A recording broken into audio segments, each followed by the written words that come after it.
to play. How's it going, everyone? Welcome back to Boylai Hobby Time. I just bought this slot car track and I had an idea. What if I took it from a normal and somewhat boring track to a fully themed Mario Kart track? Welcome to Mario Kart. So that's what I did today.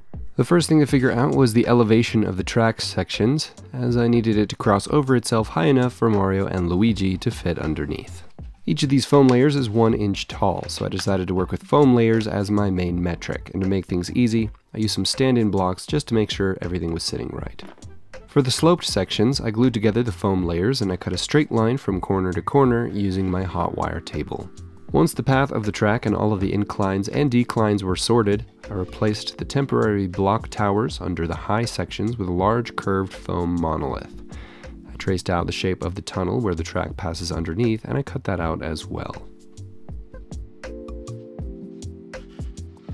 With everything sitting how it was supposed to be, it was time to set the track aside for a minute and get the foam glued in place permanently, obviously using some foam-safe superglue.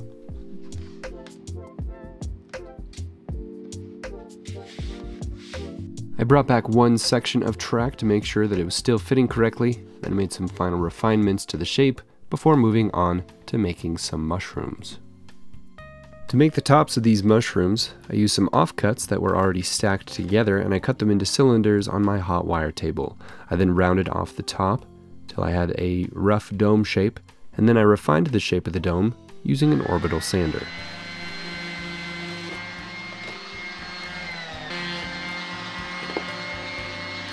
Once the sander had done its job, I hot glued the top of the mushroom onto a cardboard roll for the stem. I repeated that process 2 more times for a total of 3 mushrooms.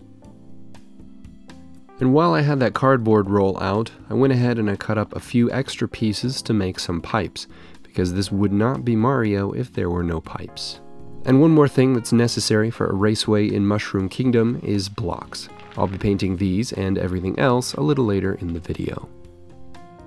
But first, we need to cover all this foam. I started by putting a large handful of paper mache mix into a small cup, along with some plaster. And step 2 was to move everything to a larger cup because larger cups hold more.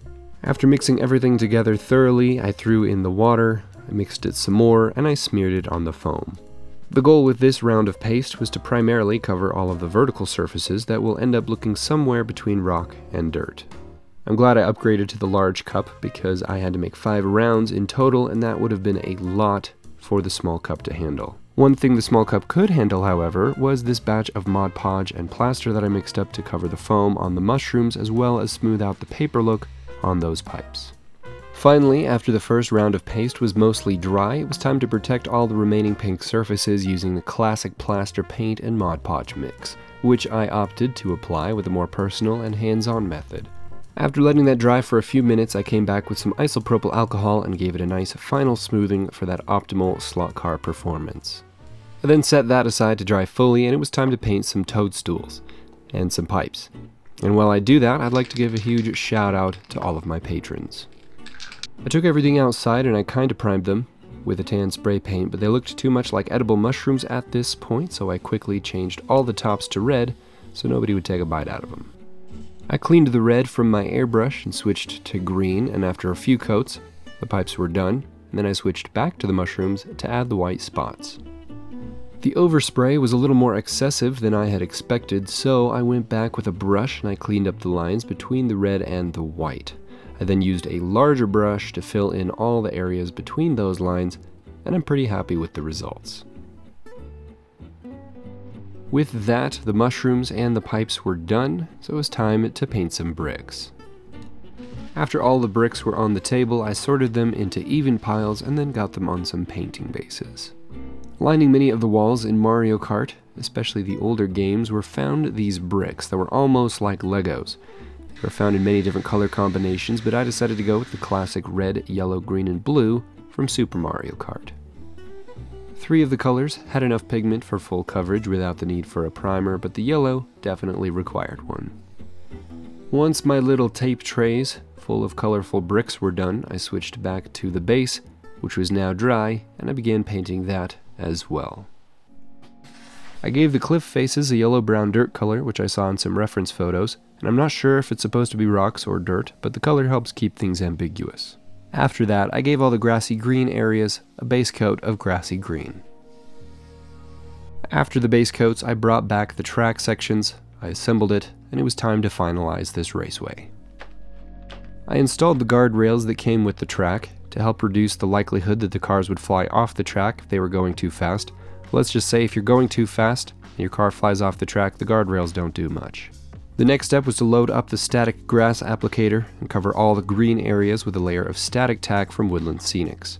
Between each round of grass sprinkling, I collected the excess with a sock and a vacuum so that I could use it again and it wouldn't go to waste. I repeated the steps until the whole thing was covered in a nice green lawn. And after the static tack had all dried, I glued the Mario-themed scatter terrain in place.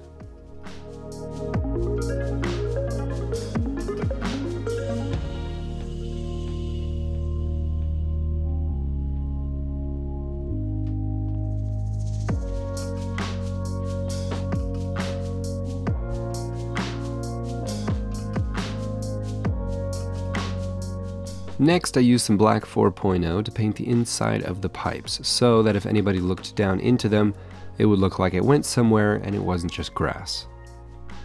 The last little detail I wanted to add was a checkered flag above the finish line. I used a piece of styrene and some masking tape to achieve the checkered pattern. I'm not showing the rest of my normal workstation because it became the staging ground for this build and it is an absolute disaster right now. After peeling off every other square of tape, painted over the whole thing with black, and then I satisfyingly peeled away the rest of the tape to reveal my nice clean pattern. Before I throw this banner in place, I'd like to show you a collection of builds made by my patrons. The theme of the month for June for our art challenge was video games, and I think they did a great job.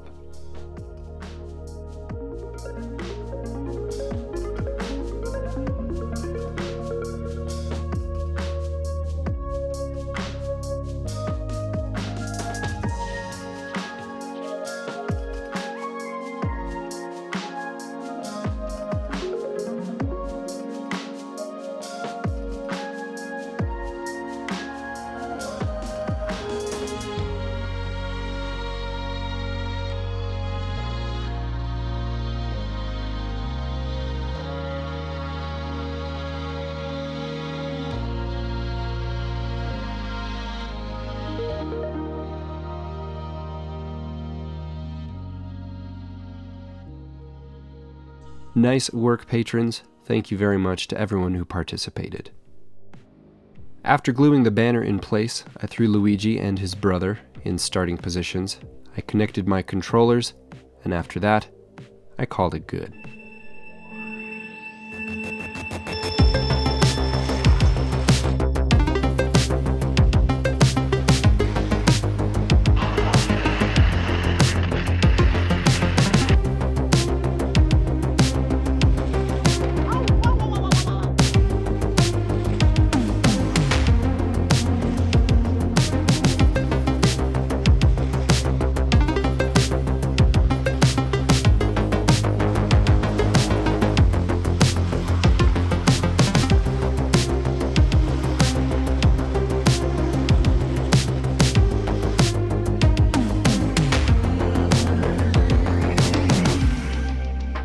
That is it for this video. Thank you all so much for watching. I hope you enjoyed. Huge shout out as always to all of my patrons. You guys are the best. And a special thanks to everyone who participated in the art challenge last month. I hope you all have a great week. I'll see you next time.